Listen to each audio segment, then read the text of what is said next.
Jalan menuju cahaya.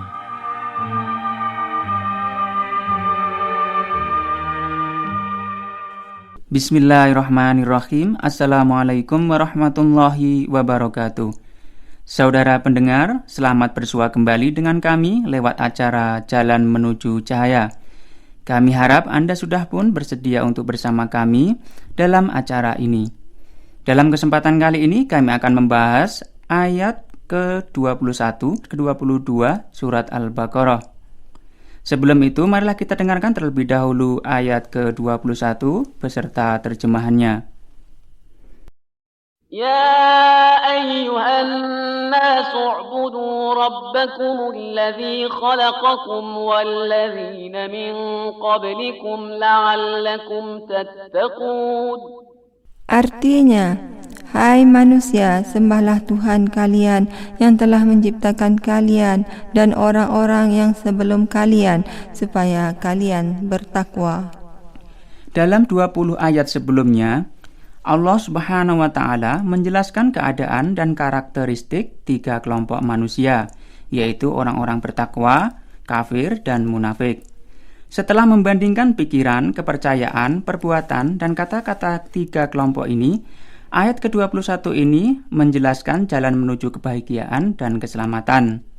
Untuk bergabung dengan kelompok pertama dan mencapai derajat takwa, hanya ada satu jalan, yaitu membebaskan diri dari yang lain dan hanya menambatkan batin kepada Allah yang telah menciptakan kalian.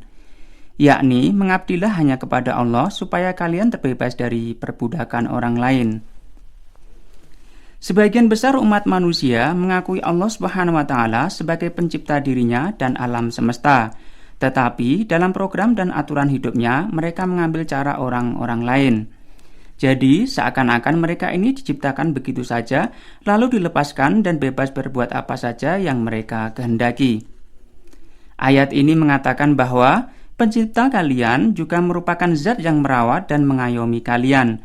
Dan demi pertumbuhan dan perkembangan kalian, Allah telah menentukan program dan kewajiban-kewajiban kalian. Allah telah menetapkan undang-undang. Ingatlah betapa meletakkan undang-undang dan peraturan hanyalah hak Allah yang telah menciptakan kalian. Dengan demikian, taatlah kepadanya. Hanya perintahnya lah yang patut kalian junjung tinggi dan keuntungannya akan kembali kepada kalian sendiri. Jauhilah noda dan kejelekan serta dekatilah kebaikan dan kesucian.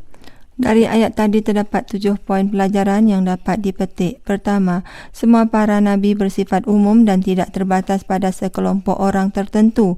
Kerana itu, sekitar 20 kali pernyataan Al-Quran ditujukan kepada semua orang, iaitu dengan kata-kata Ya ayuhan nas, yang artinya hai manusia.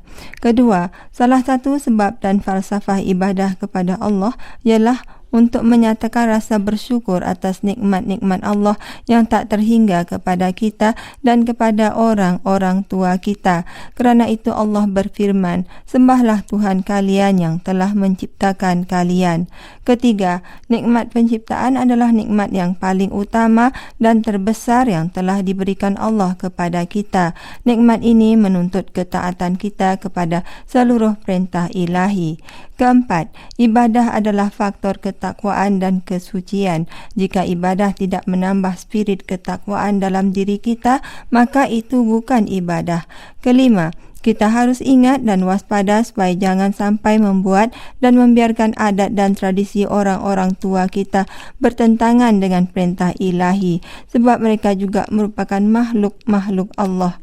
Jangan sampai ketaatan kepada mereka itu menghalangi ketaatan kita kepada perintah-perintah Allah. Keenam, Allah tidak memerlukan ibadah dan penyembahan kita. Solat dan munajat kita tidak akan menambah kudrat dan keagungan Allah. Sesuatu yang ada pada Allah juga tidak akan berkurang jika kita meninggalkan ibadah. Kitalah yang memerlukan Allah. Demi perkembangan dan kesempurnaan kita, kita harus pasrah mutlak kepada aturan dan ketentuan Allah. Ketujuh, kita jangan sombong dengan ibadah kita sebab ujub, iaitu rasa takjub kepada diri sendiri serta sifat riya akan mencegah kita untuk sampai kepada takwa. Betapa banyaknya ibadah kita yang tidak menyampaikan kita kepada derajat takwa. Kini marilah kita dengarkan bersama ayat ke-22 surah Al-Baqarah beserta terjemahannya.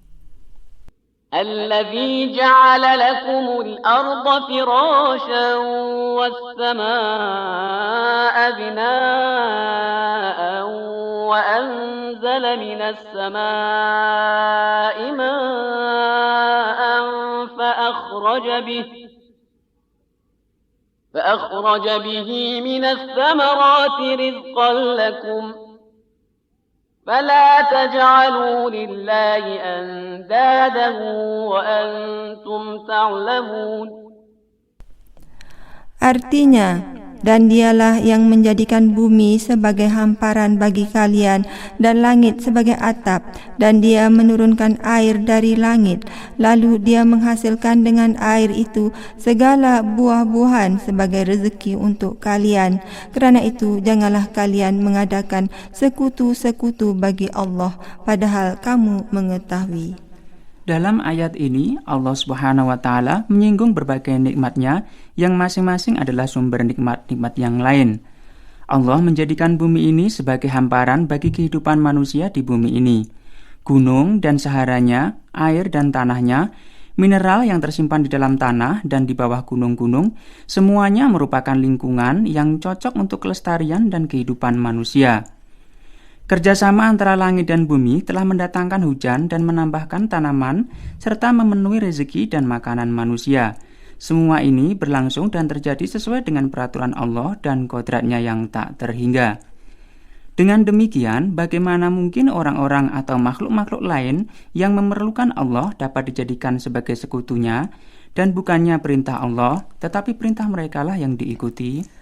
Dari ayat tadi terdapat 6 poin pelajaran yang dapat dipetik. Pertama, memperhatikan nikmat-nikmat Allah merupakan cara terbaik untuk mengenal Allah dan beribadah kepadanya.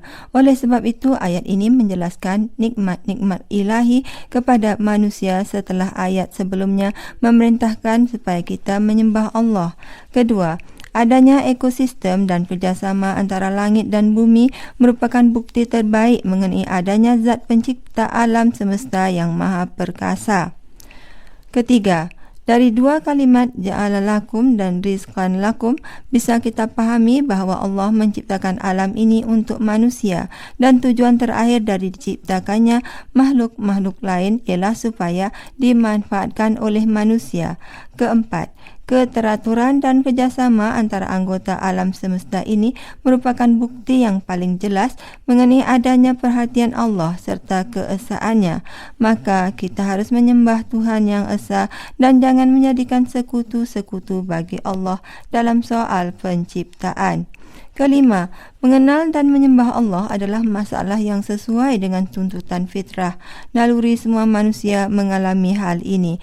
Kerana itu Allah berfirman, sedangkan kalian mengetahui. Keenam, air dan tanah adalah perantara, tetapi tumbuhnya tanaman ada di tangan Allah.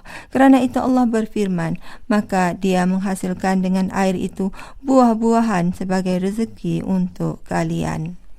Rekan setia, sampai di sini dahulu pertemuan kita kali ini. Sehingga bertemu lagi insya Allah. Wassalamualaikum warahmatullahi wabarakatuh.